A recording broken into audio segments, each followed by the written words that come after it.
ناظرین، بریک سے پہلے بات ہو رہی تھی ڈاکٹر غفار داؤد کے ساتھ دمے کے متعلق. آئیے بات چیت کا سلسلہ آگے بڑھائیں. ڈاکٹر صاحب، انہیلر کے بارے میں کافی غلط فہمیاں پائی جاتی ہیں. اکثر و بیشتر مریض ایڈوائس کے باوجود بھی انہیلرز کا استعمال نہیں کرتے کہ انہیلرز اگر ایک دفعہ استعمال کرنا شروع کر دیے گئے تو پھر ان سے کبھی جان نہیں چھوٹے گی. یہ بات کس حد تک صحیح ہے؟ یہ صحیح ہوا کرتی تھی. اس میں یہ ہے کہ آج سے 50 سال پہلے جو انہیلر ہوتے تھے جی اس کے اندر ڈیفینیٹلی ایسی دوائیاں ہوتی تھیں جو نقصان بھی کرتی تھی اور ان کے بغیر رہا بھی نہیں جاتا تھا.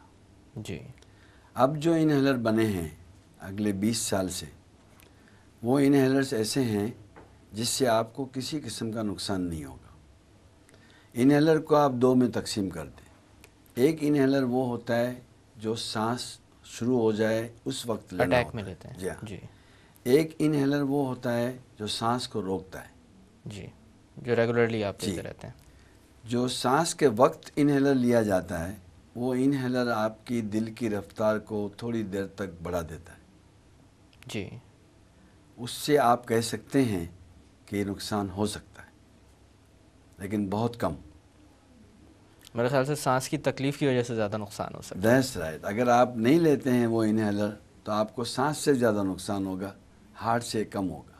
جی لیکن جو انہیلرز ایسے ہیں جس سے سانس رکتا ہے وہ انہیلر آپ کو کسی قسم کا نقصان نہیں دیتے، کیونکہ اس کی جو دوائیاں ہوتی ہیں وہ دوائیاں بدن کے اندر یعنی خون کے اندر نہ ہونے کے برابر پہنچتی ہیں.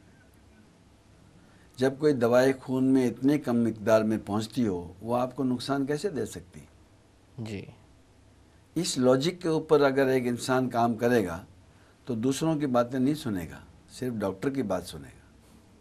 ڈاکٹر صاحب، ہمیں پروگرام کے توسط سے کوئی پیغام دینا چاہیں گے آپ عوام کو؟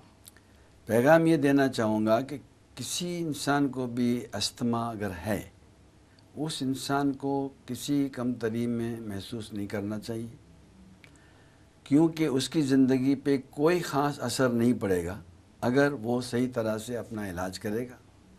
اس کو مایوس ہونے کی بالکل ضرورت نہیں ہے، ڈسپلن ہونے کی ضرورت ہے. جی تو استھما کے پیشنٹ جو ہیں وہ صحیح زندگی دوسرے ہیلدی لوگوں کی طرح گزار سکتے ہیں. ایک دفعہ پھر بہت بہت شکریہ ڈاکٹر صاحب کہ آج آپ تشریف لائے اور بہت ساری اہم معلومات ہمیں فراہم کی. Thank you for calling me here. ناظرین، جاتے جاتے جو بات میں آپ سے کرنا چاہوں گا وہ یہ ہے کہ علاج کے جیسے کہ ڈاکٹر صاحب نے خود فرمایا دو حصے ہوتے ہیں. ایک وہ جو آپ نے ریگولرلی کنٹینیو کرتے رہنا ہوتا ہے جب آپ کی طبیعت صحیح بھی ہوتی ہے تب بھی، اور دوسرا وہ جو اس وقت سامنے آتا ہے جب ایکیوٹ اٹیک ہوتا ہے استھما کا. عموماً لوگ استھما کے اٹیک کے دوران دوا لینے پر زیادہ توجہ دیتے ہیں بجائے اس کے کہ وہ ریگولر لیتے رہیں. یہ ریگولر کی جو دوائیں ہوتی ہیں یہ آپ کے اٹیک کی شرح کو کم کرتی ہیں، اسی لیے ان کو لیتے رہنا بہت ضروری ہے. دوسری بات یہ کہ انہیلر کے بارے میں جو مسکانسیپٹ پایا جاتا ہے اس کے حوالے سے میں آپ سے تھوڑا سی یہ کہنا چاہوں گا کہ اسٹیرائڈس وغیرہ جو دوائیں استعمال ہوتی ہیں وہ کسی زمانے میں اورلی دی جاتی تھیں استھما کے اندر، اور اورلی دینے میں ان کی ابزارپشن باڈی میں زیادہ ہوتی تھی جس کی وجہ سے نقصان کا پہلو بھی سامنے آتا رہا ہے. اب جو انہیلرس آئے ہیں ان کے اندر کچھ اس طرح سے یہ دوائیں ملتی ہیں کہ ضرورت کی جگہ پر دوا پہنچ جاتی ہے اور اتنی مقدار میں پہنچتی ہے جتنے کی ضرورت ہوتی ہے. نہ غیر ضروری دوا جسم کے اندر داخل ہوتی ہے، نہ اس کے کوئی مضر اثرات سامنے آتے ہیں. اسی لیے اگر انہیلر ایڈوائز کر دیے جائیں کسی بھی مریض کو تو اس کو لینے سے اجتناب نہ کریں بلکہ ڈاکٹر کی ہدایات پر جہاں تک ممکن ہو سکے عمل کریں. انہی الفاظ کے ساتھ میں ڈاکٹر اکرام آپ سے اجازت چاہوں گا. اپنا خیال رکھیے. اللہ حافظ.